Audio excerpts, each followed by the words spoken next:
got a bit of time, thought I'd do a little vlog, tell you some funny stories that I've heard from other people recently. Not even recently, maybe. All stories I've heard, whatever comes to mind. Though there is one in particular. I was told this at a couch surfing event I hosted the other day here in Brasilia, and it's about a nun, and every good story has a nun. And this one is very appropriate to where we find ourselves today, which is in Insanity Land. And yeah, just whatever pops to mind I'll talk about. I think it'll be quite interesting for people that want to know what happens in and around the world. One thing I noticed today here in Brasilia, they have separate carriages on the trains for women here. You don't have to have your own carriage if you're a woman, but you do have one available to you, just like in Japan, which is so fucking backwards. And in addition to that, this is something that I've seen everywhere in the world. Not everywhere in the world, but a lot of South America recently over the last year. It's the same strategy that's being applied, whether it's in the UK, whether it's in the US, anywhere in Europe or the Western world and beyond, actually, because it's one agenda controlled by a centralized body of individuals who are compartmentalized so that they can't actually suss out what's going on. It's all their own self-interest, which fuels these kinds of organizations. We know what they are, we don't have to say them, but we will anyway. Freemasons, Rotary Club, these kinds of things. They actually have thousands of subsidiaries, but they're all interlinked, they're all conjoined. You know, you have your annual meetings, you give a proportion of your salary, this, that, and the next, and in return you and your kids get bonuses, rewards. They get to bypass standardized examination protocols. You know, they get shortlisted into universities and job applications and this kind of thing. That's how it works. Yeah, one thing I saw on the train as well today here in Brasilia, and I've seen the exact same thing all around South America. Funnily enough, the posters are almost identical as well, and it's women, you know, being vulnerable. Public transport, there's always like a picture of like a woman and a man with his crutch and their shoulder, and I'm always thinking to myself, why is that the priority? In Brazil especially, you literally have top 10 places for murder and crime in the world. It's generally Brazil and Mexico and South Africa, the latter being a small proportion, but the top 10 cities are shared by Brazil and Mexico.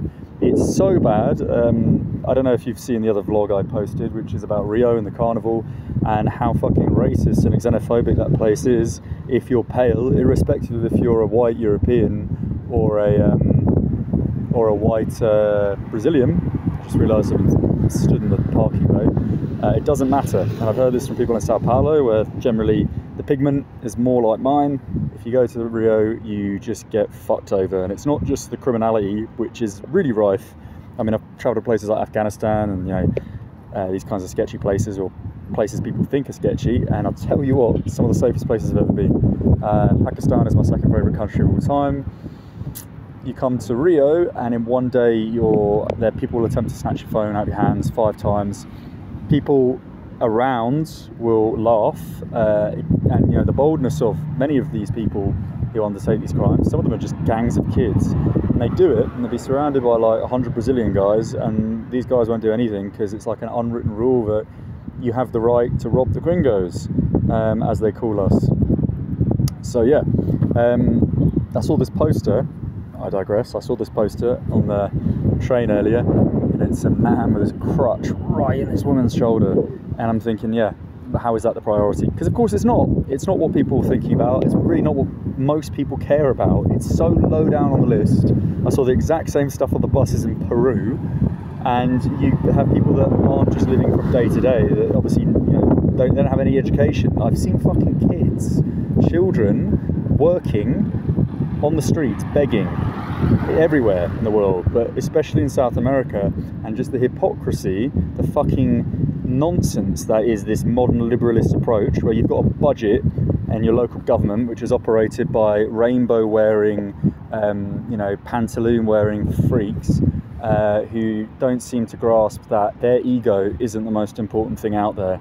You know, why not spend that money on, I don't know, educating the next generation, buying new pencils and paper for kids whose parents can't afford it? And of course, no, you've got to have a fucking swanky 1930s style Art Deco poster of a man crutching a lady, which I've never fucking seen in my life. Of course it actually happens. Everything in the world happens at some point. But you know what happens more? People getting robbed and murdered.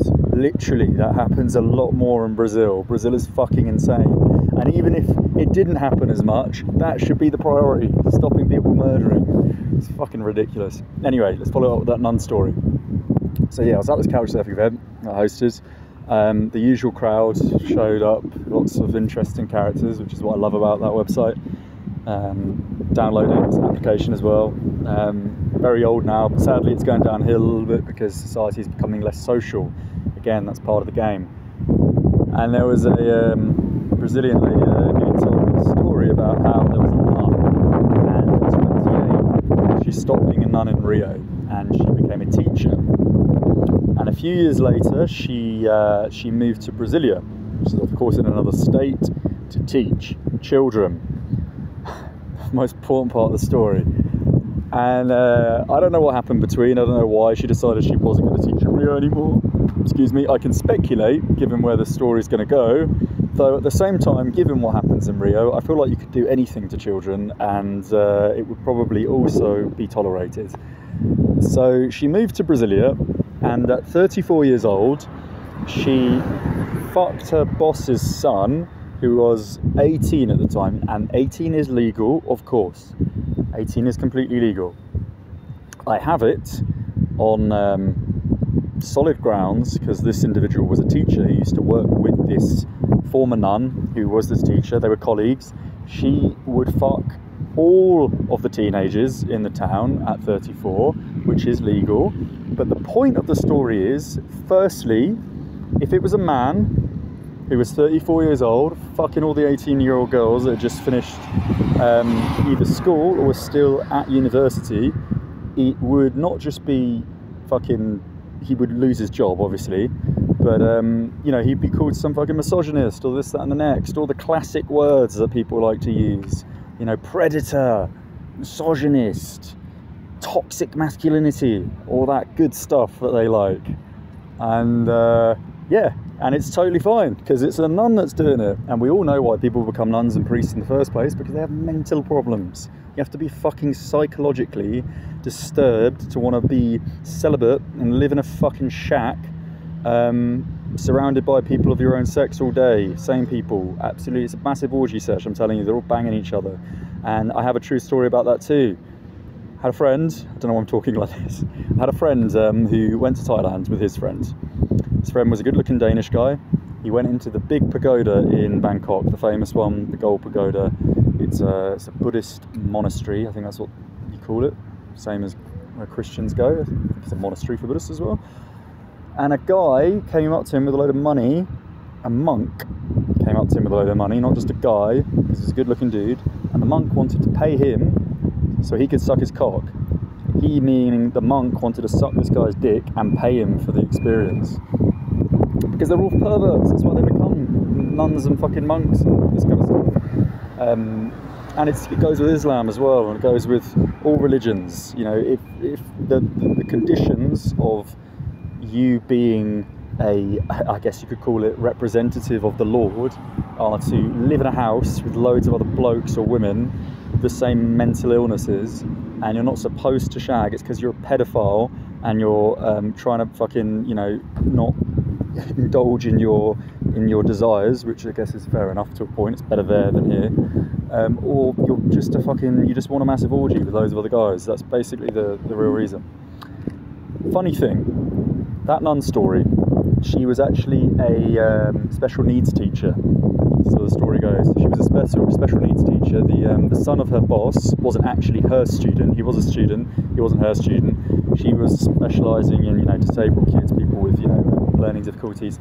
She ended up getting married a few years later to an older man, actually. An older man. Now here we go. Both of her kids are severely disabled. So we have it on record that she's literally fucked every teenager, and clearly targeted specific teenagers as well, because what are the chances that you just bang your boss's son? I think Brazil is a very big city, there's probably plenty of dudes out there that are 18. And And yeah, then she marries an older guy, and both of her kids happened to be disabled when she was a special needs teacher. I think she fucked those kids that were special needs, although I can't prove it. There we go. I think there's a little bit more to that story as well, but I can't remember it. So those are the things that came to mind. That will be, I'll leave that for now. I'm kind of under a tree getting a little bit pissed off because of the last vlog, just the fact that some fat short lady in the bus station who has a monopoly on the luggage rack didn't even look at my bag, and she's just like, yeah, he's got to pay large because I'm white and I'm a tourist. It's literally the only reason. My bag is barely a medium. It's on the verge of being small. It fits in the fucking hand luggage for free on airlines. It can fit in all the top slots in buses. It's not a medium. It is, sorry, it's not a large. It's a medium at best. So yeah, because of that, I wanted to see some tourist sites today, and because I'm stubborn, I'm not going to carry the bag around in the heat. And I'm just so sick of this happening in Brazil, and it isn't everyone in Brazil. Literally, a guy was helping me find the luggage rack that was super friendly, and at the same time I was speaking to another guy, both of them spoke English, who had just been on holiday here in Brazil as a Brazilian because he lives in Ireland. And weirdly, this morning, another guest actually that I met, she returned from Ireland 5 months ago, where she studied a degree in business management in English. And she could barely speak English, and her degree was 3.5 years she spent in Ireland, and she could barely speak English because that's part of the scam. Again, mass migration, I see it everywhere. Pakistan, India, every single person has 100 brothers and sisters that live in the UK or aspire to live in the UK. And Ireland, as we know now from anyone that actually pays attention, is barely Irish. And to meet in a city like Brazil, and I think I've spoken to only 4 or 5 people today, almost 50% of the people I've spoken to today have lived in Ireland. I mean, for fuck's sake, no one actually understands what's going on. So yeah, there we go. Cool.